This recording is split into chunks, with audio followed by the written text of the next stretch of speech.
Oh, Mikey, that cannot be comfortable. This is the newest set of TMNT figures from Mezco Toys, and it's from their 5 Points line. This is my first ever Mezco product, so I'm excited to see how the quality stacks up to the reviews I've seen on their other sets. So far the box is looking really nice. Very high quality, nice and sturdy, good design, and the back gives you a nice little checklist. This line is definitely unique. It comes with a lot of different swappable hands, full arms, full legs. Of course, you get those standard turtle weapons, some swappable belts, and a couple heads. The outside is definitely looking great, but time to break it open. The set comes stacked in 2 different trays. The top one is going to include all of the figures, the arms, the heads, and the legs. And then stacked underneath that, there is a clear tray that holds just about everything else. It's got all the standard weapons, including 2 styles of nunchucks, 4 swappable belts, 4 basic stands, and 2 floating stands. In my experience, after getting it all out, everything seemed to come in good shape, good condition, all of the paint seemed nice. At first I thought I was missing a tray of hands, but I realized that 8 of those hands in the picture were just the ones that came on it. So here's finally a closer look at one of the figures out of the package. I think they honestly nailed the visual, going for that classic Mirage style. Everything looks smooth and clean. I really like how they did the back shell. It's that more rounded design. They've each got tails poking out down there. Definitely a good clean look. All of the pieces are very easily interchangeable, and I was surprised to see a ball joint underneath there. I've never gotten this line before, but I did not expect that much mobility from these static arms. Legs are the same way, easily removable, but lots of basic posability. As far as the articulation on the base figure goes, the head will turn all the way around once you get a little bit unstuck.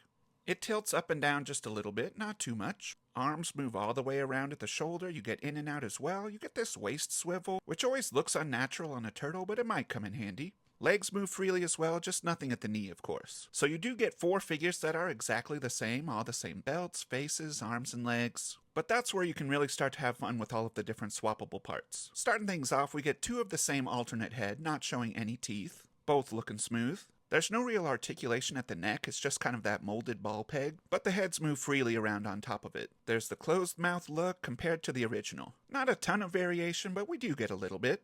Next are those swappable belts. This is a swappable one for Leo. You can see 2 spots for his katanas. Here's Donatello, 1 spot for the bow. Michelangelo has spots on the back for the pair of nunchucks. The front looks the same as the original belts, and here's Raphael with 2 holes on the front for his size. Here's where that waist swivel really comes in handy. It's when you want to swap the belt. If you give it a little twist, it gives you some leverage to get that top half popped off. Then you just slide off the belt you don't want, put on the one that you do, and it's just that easy for Michelangelo and Raphael. But the other 2 are a little trickier because of that shoulder strap. I decided to take off one of the arms to see if I could slide it in a little bit easier. It's definitely more difficult than the other 2, but I wouldn't call it hard by any means. I don't know if I'll ever go back to those original belts, but I guess it's nice to have them. Here's a look at all 4 with their belts and weapons, starting off with Leonardo. The way he holds the katanas is pretty unique, so that's kind of fun.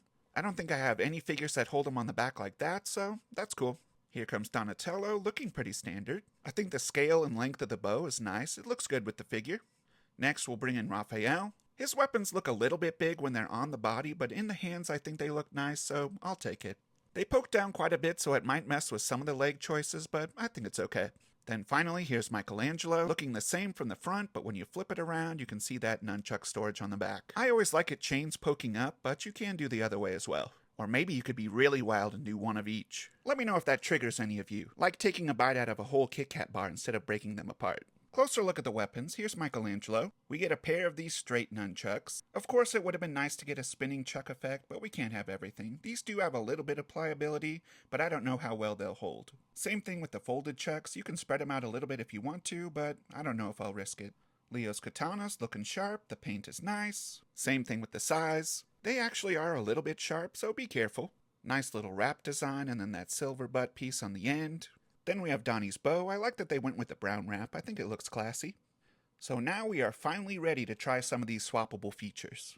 Like I said before, the arms and legs come off super easily. I never had any trouble getting them off or on any of the figures. Reminder, when you're looking at your set, the 4 hands that come on the figures are included in the hand dio, so if you think you're missing some, that's where about 8 of them are going to be.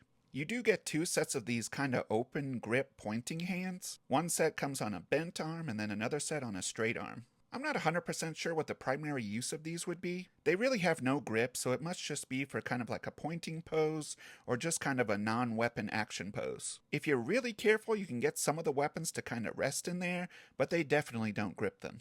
You can do this kind of draping thing with the chucks, but I don't know. I don't think I'll be doing that. Pointing it is. Here's a look at one of the figures with those alternates with the bent legs, straight arms, and the pointing hands. Of course, you can mix and match for whatever style of pose you want or whatever brother you want him to use. Here's the angled arms and a little bit wider stance of the legs with those open gripping hands, and then a quick comparison to the originals of both. This next set of legs is honestly a mystery. Based on the hole, it looks like it should be a right leg, but when you look at the toes, it kind of looks like it should be a left. Same thing for this one. I just can't quite tell for either of these where they're actually intended to go. But the good thing is you can kind of use them on both. Either way you use them, they kind of angle in, so you'll have to be careful with the posing you choose, but I could see practical ways to use them on either side of the body. I guess if you got technical with the leg muscles, it might not really be accurate, but it's a comic book, so who really cares? Here's that bent leg as well. It is bent a little bit differently than that other leg I showed, so here's an example of one of each just so you can see the differences. It's just a slight change, but it could be useful for some more dynamic poses. You get another set of these angled in arms that don't have any hands pre-installed, so you can just swap over some of the gripping hands if you want to use those. Next, I tried to give each brother kind of a unique pose. My go-to for Leonardo is always this one hand reaching back, and I was happy to see it is achievable with one of these bent arms. I don't know what it is about these Leo poses, but once he gets in one of these, he just kind of stays there on the shelf. I tried to get a little bit more dynamic with Donatello, and tried to get him in kind of a 1-foot kick pose, although to be honest, it kind of looks more like he's about to throw a javelin. Next we have Raphael. Of course he can't do the grip between the fingers for the size, but this one looks pretty good. He's got that straight arm point going on, and his extra sai isn't too much in the way. Looks cool from the back angle as well. And finally I tried to go all out for Michelangelo, using 2 different angled legs, 2 different styles of nunchucks. Mikey usually just ends up with the goofy pizza pose, so I tried to do something fun with him. Obviously he won't be able to support himself, so let's bring in those stands and check them out. We have 4 of these basic black stands. They provide a little bit of added height, and just have that single peg. So here's that kicking Donatello pose. It holds up really nicely, he's not going anywhere. I think you could angle him up even more and it would still support the weight. Here's an easy one for Leonardo, I just used the other foot instead. Same thing for Raphael, nothing too extreme, just a basic stand. Looks nice. But let's get to that floating stand for Michelangelo. You can see that little hole right there underneath the tail, which is obviously just for a stand. Stick that peg right up in there, and Mikey is floating with ease. This thing is actually a lot stronger than I expected it to be. The base seems sturdy and I don't think he's going anywhere. Here's a quick little group shot of all 4 brothers and their stances before we get to some comparisons. Most of these are just going to be so you can see the color and size differences. Much lighter than the Pizza Club, a little more muted than the Style Guide NECA Turtles. Here's a Secret of the Use version, just for fun, there's really no comparison. A bit shorter and more matte than the Playmates, but this does make me appreciate how unique that build is on the original figures. Here's a more modern figure known for being short with that Samurai Spring figure. Here it is next to the brand new Raphael from the Playmates Sketch Turtles. The closest size is probably this reaction figure. 2 very different takes on a 5-point style figure. And finally, I had to bring in the NECA Baby Turtles. Looks like they're about half the size, and here's proof I can actually get them to stand on their own. I don't know if they're ever going to expand this line, so here's how it looks next to a couple other staple characters. This is my smallest Splinter, and he still kind of towers over them, so I don't know if that's ever going to work. And I think this is my shortest April other than the Playmates figure, and unfortunately the difference is just kind of funny.